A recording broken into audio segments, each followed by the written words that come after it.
मेरी तरफ से सभी को राम राम, सत श्री अकाल, सलाम अलैकुम। मैं जनक फौजी जंतर मंतर पर मौजूदा हूँ और जहाँ पर धरने पे पूर्व सैनिक बैठे हुए हैं, आइए इनसे बातचीत करते हैं। विजय सर, राम राम। विजय सर, आप बताइए कि 3 तारीख को जो रैली हो रही है तो उसके लिए आप क्या क्या तैयारी और क्या क्या जनता को संदेश देना चाहते हैं, वो दीजिए। मैं सभी पूर्व सैनिकों से कहना चाहूँगा, देखिए अपने सपनों को साकार करने का जो है अब समय आ गया। आइए मिलिए। जो हम नारा देते थे एकता में ही बल है, उसको हम साकार करें। ये सभी के लिए मैसेज है। ये कोई संस्थाएं ना सोचे या कोई उनसे जुड़े सदस्य ना सोचे कि हमको ना बुलाया गया। ये जंतर मंतर से आह्वान है कि सबको बुलाया जा रहा है। आप यहाँ सभी आमंत्रित हैं। देखिए, आप अपने जो लीडर साहिबान हैं, जो आपको बरकरार ले, उनके चक्कर में ना आइए। आप आइए 3 तारीख को जंतर मंतर पे, 3 मार्च जंतर मंतर पे इकट्ठे होइए और अपनी आवाज़ को बुलंद कीजिए। जब तक आप अपनी आवाज़ बुलंद नहीं करेंगे, विसंगतियां सारी सरकार को मालूम है। क्योंकि जब राज्यपाल महोदय प्रधानमंत्री जी से मिल गए थे तब ये सारी बातें हो गई थी और अब जो है बात को टाला जा रहा है। तो मैं सभी पूर्व सैनिकों से ये कहना चाहूँगा, ये एक आह्वान है 3 तारीख का। इससे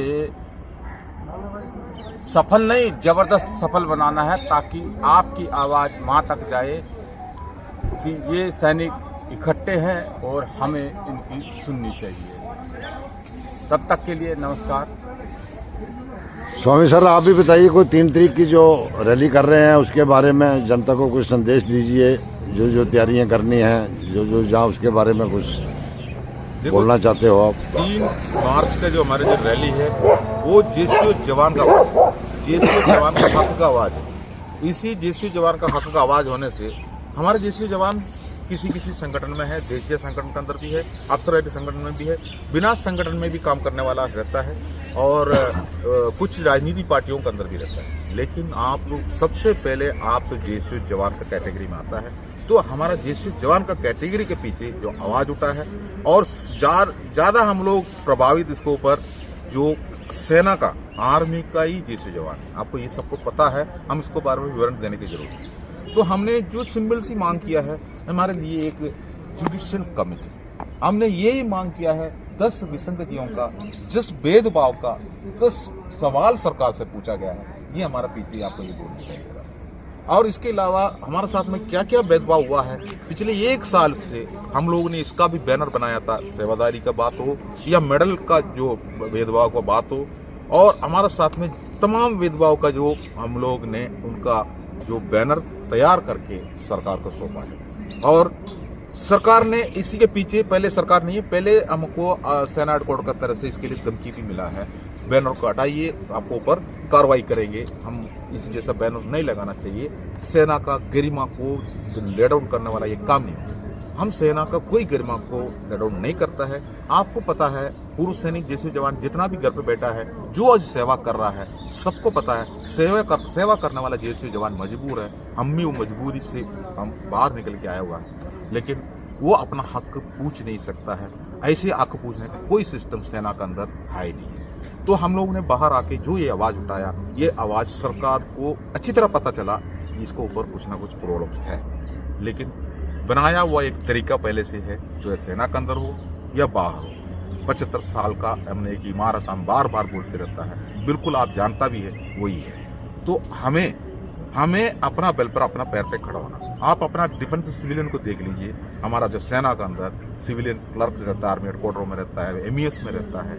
आपने ये देखा, जो कंट्रोलमेंट बोर्ड के अंदर भी आपने देखा होगा, जो ये सब लोगों के बीच में यूनियंस होता है। उनका छोटे कर्मचारी, बड़ा कर्मचारी, क्लास 1, क्लास 2, क्लास 3, क्लास 4, इसी जैसे यूनियंस होता है। यूनियंस का चुनाव होता है और उसके ऊपर पद दिया जाता है और उनका भी स्पेशल, उनका भी सेक्रेटरी, प्रेसिडेंट सब बनता है।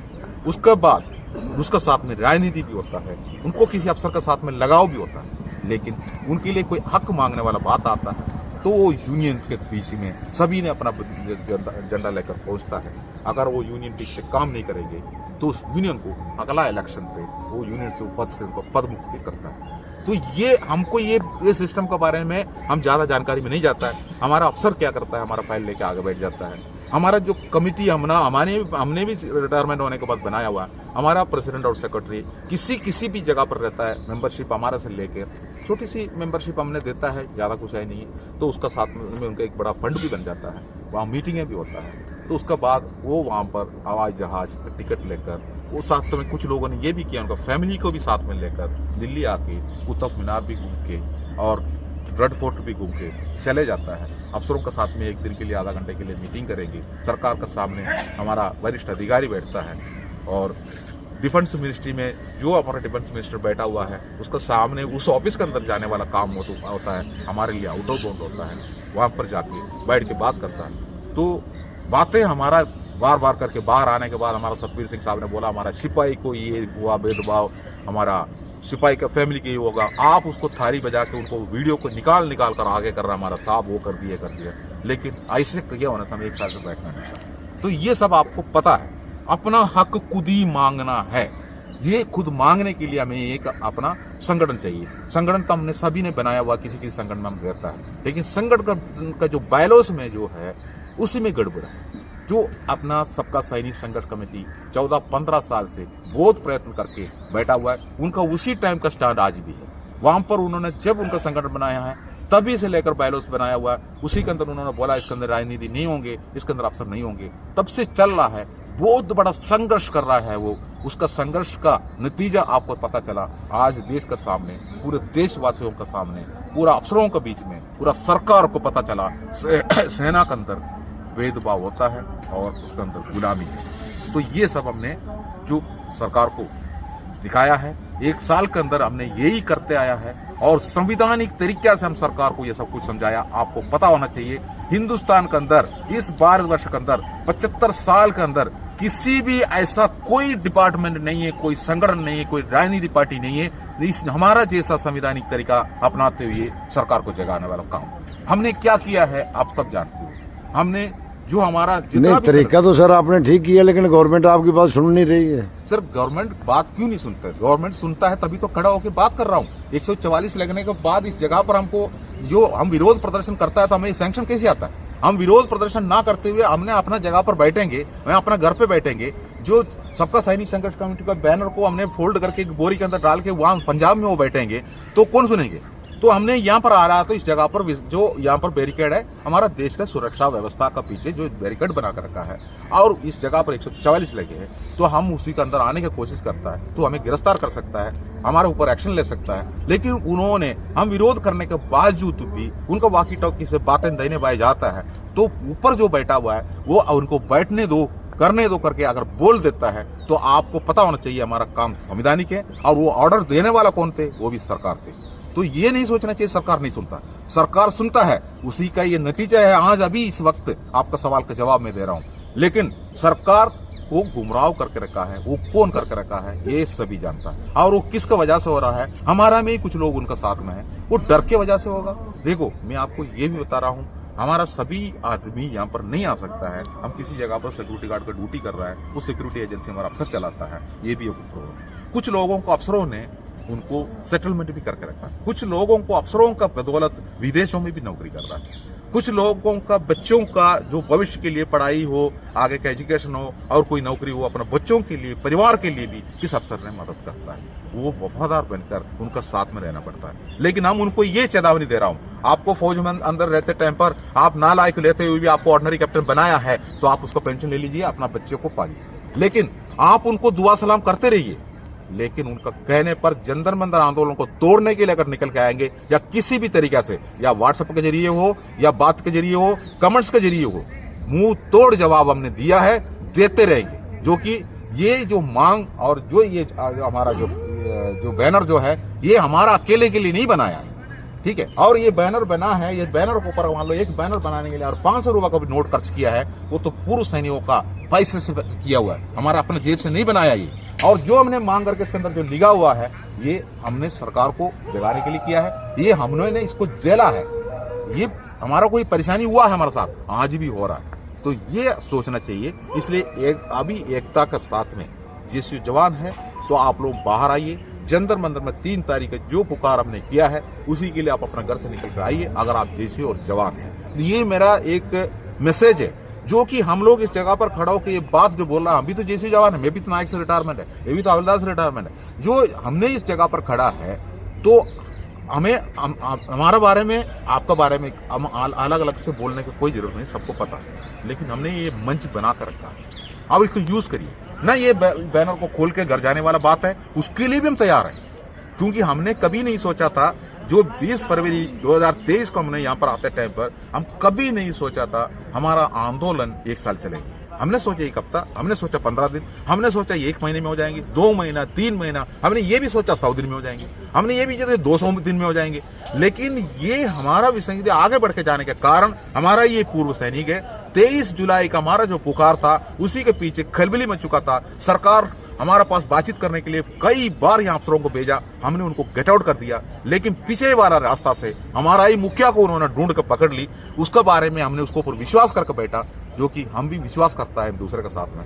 लेकिन धोखा हो गया। लेकिन अब उसमें से भी हम लोगों ने आगे निकल कर आ चुका है। अभी हमारा आगे जो है आचार संहिता लगने वाला है। आचार संहिता लगने के बाद हम लोग यहाँ आंदोलन नहीं कर सकते हैं, रूलिंग बदलते जाता है, उसी में चुनाव आयोग का रूलिंग आता है, वो प्रचार के लिए राजनीतिक पार्टी के लिए परमिशन देंगे। इसी जैसा विरोध प्रदर्शन का जो नहीं होगा, तो हम लोग इसको खोल के ले जाएगा तो ठंडा अवस्था में चले जाएंगे। अगर खोलना नहीं है तो 3 तारीख के बाद, आचार संहिता लगने के बाद क्या करना है, ये भी रणनीति तैयार होंगे। और सरकार में उस कुर्सी पे प्रधानमंत्री, राष्ट्रपति, रक्षा मंत्री, कोई भी XYZ बैठने दो, हमें कोई दिक्कत नहीं है। हमारा आंदोलन आगे फिर जाएगा। जो दूसरा सरकार के सामने भी हम अपना पेश रखेंगे, इतना ज्यादा हार मानने वाला नहीं है। ये हमारा कमेटी का निर्णय है। अगर उस कमेटी का साथ देना चाहता है तो आप लोग अपने घर से बाहर आइए, नहीं तो आप अपने घर पे बैठिए। यही मेरा मैसेज है। अच्छा, नहीं, मैंने पूछा था आपसे कि गवर्नमेंट आपकी नहीं सुन रही है, और उसका कारण ये है कि आपकी कई पार्टियां बन चुकी हैं जो पूर्व सैनिकों की हैं। और दूसरा, पूर्व सैनिक क्या कर रहे हैं कि अलग अलग अपने यूट्यूब खोले हुए हैं, और यूट्यूबों के ऊपर वो गलत सवाल पूछते हैं, और उसमें आपसी फूट ज्यादा पड़ रही है। तो इसका कारण तो नहीं है कहीं ये वाला गवर्नमेंट का ना? सर, ये तो बहुत अच्छे आपने पॉइंट बताया, बहुत अच्छे कारण है, ये नहीं बोल रहा हूँ सर। आप फौज के अंदर भी मैंने देखा है, अगर एक यूनिट के अंदर अगर 1000 आदमी भी रहता है, तो इस 1000 आदमी में कुछ लोग ही इस रेजिमेंट का नाम आगे लेके जाता है। कुछ लोग तो ऐसे ही रहता है जो ज्यादा रिस्क नहीं लेता है। तो जो अपना व्हाट्सएप में, जो यूट्यूब को खोल के जो बैठा हुआ है, उसको ग्राउंड में काम करने की जरूरत नहीं है। जो उनको पता है अगर इसको मिल जाता है तो हमको भी मिल जाता है, ठीक है। वो वहां पर बैठ के वो किसी को खुश कर लेता है, क्योंकि वो अपना वफादार बन जाता है। जो कि वो सोचता है मेरे लिए ये किया था और वो किया था, वो वीडियो उठा के उसको डाल दिया तो वो उसको भी खुशी आ जाएगी उसमें। तो यही काम करता है। उसका जो घुटना पे दिमाग होता है, बोलता है ना, जो फौजी का घुटना पे दिमाग होता है, ये उसी हिसाब से होता है। उससे जो कोई नहीं। लेकिन सरकार तो हमारा सुना है, उसको पता है तरीका से। हम उधर पर अगर मान लो 23 जुलाई का ही वही बात पे हमारा काम हो जाना था, लेकिन बंद कमरा में जो चर्चा चला है उसके बारे में हमें पता नहीं चला। लेकिन अब पता चल गया ना। पता चलने की वजह से हमें ये सब पता चलने के बाद पूरा देश में जितना पूर्व सैनिक है उनको भी हमने इसके बारे में समझाया है। तो व्हाट्सएप ग्रुप में वो बैठ के बात करता, आप देख लीजिए। उनको उन्हीं का ही एक दो आदमी उन्हीं के फेवर में बात करेंगे। मैंने एक देखा था, एक दिल्ली का एक बड़ा नेता है, वो जो नेता जो अपना हेल्पलाइन सोसाइटी बना कर रखा है, पहले से चल रहा है, वो नायक रैंक से निकला है और उन्होंने इतना चुनाव लड़ा है, लेकिन अभी भी एक पंचायत का मेंबर तक नहीं बन पाया, 50 वोट तक नहीं ले पाया। आप बताइए, 50 आदमी है उनका, और उसका संगठन के अंदर देखेगा तो 1000 आदमी के नफरी है उनको व्हाट्सएप ग्रुप के अंदर, उसी में से 50 वोट उसको मिल रहा है। उनका परिवार भी तो रहता है। लेकिन आप बताइए, मुंह खराब है उनका, जो विश्वास नहीं कर रहा है। अगर सेना का पूर्व सैनिक उनको विश्वास नहीं करेंगे तो वो कैसे नेता बनेंगे? और वो चुनाव के लिए अभी MP का सीट में कैसे जाएंगे? तो वो अपना जगह पर पागल हो चुका है, जो कि उनका मन में यही है, हमको नेता बनना। लेकिन अभी वो रास्ता में टिकट ही नहीं देंगे, कौन देंगे टिकट? तो ऐसे भी कई लोग हमारा साथ में रहता है, जो कि हमारा आंदोलन का साथ में कभी वो आया नहीं। आंदोलन के बारे में एक बार भी यहाँ ना आते हुए अपना घर पे बैठ के झूठ बोलता है। यहाँ पर वो एक बार आए थे, वो एक बार आके 4-5 वीडियो बना के चला गया, और अपना एक यूट्यूब का वो है वो हमको बोला है आप हमारे पास मतलब हमारा इसमें क्या बोलता है जंतर मंतर का जो है हम जो यहाँ रहता है तो आप लोग हमारे साथ में इंटरव्यू दे दे दीजिए। कई बार फोन आया था, 2-3 बार मेरे पास भी कल फोन आया था। तो हम वो सोचता है ये लोग बेवकूफ है। जो जंतर मंतर में आंदोलन 1 साल से करने वाला, ग्राउंड में काम करने वाला आदमी बेवकूफ नहीं होता है। वो घर पे बैठ के एक दिन में सो के उड़ के वो बताता है, ठीक है। तो एक प्रॉब्लम ये भी होता है, मैं आपको ये भी बताना चाह रहा हूँ, हमारा को एक लिक्विड कोटा देता है, सबको पता है। अब कुछ लोग क्या करता है, उसको यूज करता है, कुछ लोग उसको बिक्री करता है, कुछ लोग उसको लेने नहीं जाता है, ये भी हमने देखा। लेकिन हमारा वो एक लिस्ट है, एक तो दारू पीने वाला एक टीम होगा पूर्व सैनिक, एक दारू बेचने वाला एक टीम होगा। ये दोनों टीम अपना जगह पर काम करता है तो अपना उसी के अंदर आ जाएंगे, वो व्हाट्सएप के अंदर, यूट्यूब के अंदर। लेकिन मैं इनको कोई कमजोर करके बात नहीं कर रहा हूं। उसके अंदर चंद लोग, मेरा लिस्ट में 36 से 40 आदमी जो नेता है वही भड़काते रहता है, लेकिन उनका कोई भी सुनने वाला नहीं है। हमने उसी के अंदर एक छोटा सा कमेंट्स डाल देता है, उसके अंदर कुछ भी एक कमेंट्स मैंने डाल दी, तुरंत मैं आपको बता रहा हूं 2-2 मोबाइल लेके घूम रहा हूं, फट से मोबाइल के अंदर आ जाएंगे, गोपाल सर नमस्ते सर, वो साहब फलाना यूनिट में थे, उसको हमने फलाना टाइम से जानता हूं। अर्जुन सिंह राठौर 220 कॉमेडियन रेजिमेंट में थे, उनका यूनिट का बंदा इधर आके उनके बारे में बोल के गया था, ये सेना में रहता टाइम पर ये सूबेदार कैसे बना है। तो मैं उसका पीछे नहीं जा रहा हूं। तो सभी का जन कुंडली, जो भी 40 आदमी का नाम बताया, 40 आदमी का जन कुंडली जंतर मंतर में हमको किसी ने अगर बताता है तो फिर आप जानते हो जो वो आदमी, उसी लीडरशिप से कोई मतलब नहीं है। हम जंतर मंतर में बैठा हुआ, आज भी बैठा हुआ, ये कंटिन्यू लेके जा रहा है। अगर हमारा पूर्व सैनिक जैसे जवान चाहता है तो फिर आप लोग 3 तारीख के प्रोग्राम में आएंगे, नहीं चाहता है तो इसके अंदर कमेंट्स लिख दीजिए, हमें जरूर नहीं, जो मिलता है हम वो ले लेंगे। लेकिन मेरा एक सिद्धांत ये, मैं ये कहना चाहता हूँ, मैं फौज के अंदर नौकरी करते टाइम पर मेरा जो रैंक जितना भी हमारा जो टीम नौकरी था, हम गुलाम बन के नौकरी किया था। हम चालाकी से नौकरी करने की वजह से हम लोग आज कटोरा नहीं है। अगर उस जगह पर हमने कुछ भी डिसऑर्डरली बिहेव किया होने से, डिसऑर्डरली बिहेव तो फौज के अंदर बहुत बड़ा एक कानून बना कर रखा है, लेकिन हमने कुछ भी नहीं है। हमारा अफसर का जो कुत्ते का बिस्किट भी अगर टाइम पर नहीं दिया होने से, वो हमारा ऊपर एक्शन ले लेंगे, ठीक है। अगर मान लो 3 बिस्किट दे दिया उनको कुत्ते के देने के लिए, हमने उसको 2 दे दिया मान लो, अगर वो कुत्ता तो नहीं बोलेंगे, लेकिन अगले को तो पता चल गया ना, उसी के लिए हो सकता है मेरा हाथ में कटोरा दे। छोटी सी बात बताया, अगर किसी अफसर को सैल्यूट नहीं मारेंगे ना तो भी कटोरा हाथ में दे। इतना बड़ा कठोर नियम उसके अंदर बना कर रखा है। लेकिन हम उधर से निकल के हम बाहर आ गया, अब ये बाहर आने के बाद हम पेंशन ले रहा है, पेंशन हमको भारत सरकार दे रहा है, जनता का टैक्स फेयर से मिलता है, हमारा अफसर से नहीं मिल रहा है, ठीक है। और अफसर के लिए जो भी देना है वो मांग रहा है, उनको दे दो, हम ये नहीं बोल रहा हूँ। लेकिन अफसरों ने भेदभाव का कोई टेबल लेकर जाकर सरकार के पास रखे, चालाकी से रख के जो काम करता है उसी के ऊपर हमने विरोध किया है। इसलिए जो आपको अपना हक लेना है तो खुद खड़ा हो जाइए, और खुद खड़ा नहीं हो सकता है, जो खड़ा होकर जो अपना हक मांग रहा है उसका साथ दे दीजिए, तन मन से साथ दे दीजिए, कमेंट्स से दे दीजिए आप। और जो जायज बात है तो अगर आपकी तरफ से कोई भी पॉइंट्स सजेशन है वो भी हमारा पर्सनल नंबर पे आप दे सकते हो, ग्रुपों में भी दे सकते हो। हम टाइम मिलते ही सब चीज के ऊपर हम ध्यान रखते हैं। जो हमारा ये बिंदी है, ये मेरे लिए अपना लड़ाई नहीं है, ये विजय सर का घर का लड़ाई नहीं है। आपको जो मिलता हमको भी मिलेंगे। जो हमारा जो 4 बार जो अपना जो हमारा इक्वल इंस्टॉलमेंट जो हमारा डिस्ट्रीब्यूट हुआ था, मिला है हमको 4 बार मेरे को मिला है, ठीक है। तो ऐसे जो मिला है, तो जिसको नहीं मिला है हम उसी का आवाज यहाँ उठा रहे हैं। और प्रीमेचर रिटायरमेंट जिसको नहीं, उसके ऊपर जो आकर खीना है उसका नाम यहाँ बता रहा है, भेदभाव को बात निकाल रहा। तो यही हमने मांग किया ना, ये मांग आपका है, हमारा सबका है, और हमारा रैंक का है। तो वो हक मांगने के लिए आपको जंतर मंतर का आंदोलन को साथ देना जरूरी है। अगर आप जरूरी समझता है तो, नहीं है तो ये बैनर खुल जाएंगे, अपना पर जल जाएंगे और फिर 75 साल पीछे चले जाएंगे। आपके लिए कोई सबका सैनिक संघर्ष कमेटी आप जन्म नहीं लेंगे। जिसने लिया है वो एक बैनर तक ठीक से बना नहीं पाया। जो मैंने कितना भी संगठन है, आप उनका बुरा नहीं मानना, उसके अंदर जो भी एग्जीक्यूटिव कमेटी बैठा है, प्रेसिडेंट सेक्रेटरी सब हमारा रैंकों का बैठा है, हमारा साथ में नौकरी किया हुआ लोग भी बैठा है। हम उनसे पूछ रहा हूँ, आप एक बैनर बना पाया सरकार को बताने के लिए? नहीं बनाए। आप वही ड्रामा वाला बैनर बनाएंगे, ये फौज के अंदर भी हमने देखा। लेकिन यहाँ पर वो ड्रामा वाला बैनर नहीं चलेगा, हकीकत का बैनर चलेगा, विरोध प्रदर्शन चलेगा, तब हमको हक मिलेंगे। हक छीना जाता है वो अपना अपने। जय जैसे हमारे साथ पूर्व सैनिक और उन्होंने काफ़ी अच्छा बताया है, अगर कुछ हक लेना है तो आपको आना पड़ेगा और इकट्ठे होना पड़ेगा, नहीं तो आपको कुछ मिलने वाला नहीं है। मैं जनक फौजी जंतर मंतर से इसी के साथ जय हिंद जय भारत।